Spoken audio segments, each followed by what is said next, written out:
Quand tu es au fond du trou, je pense que la pire chose à faire, c'est de vouloir mettre toutes tes émotions sous le tapis parce que bon, elles vont s'accumuler et au bout d'un moment, comme dans un vase, ça va déborder. Je pense que vraiment, ce qui est intéressant, c'est de s'autoriser à vivre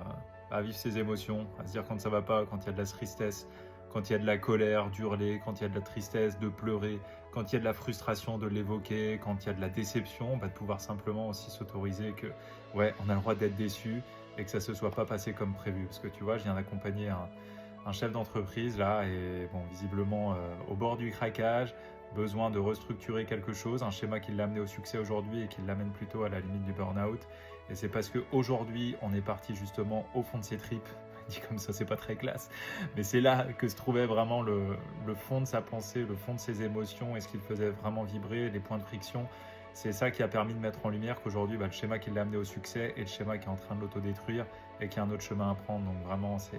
super important d'aller sur cette voie-là.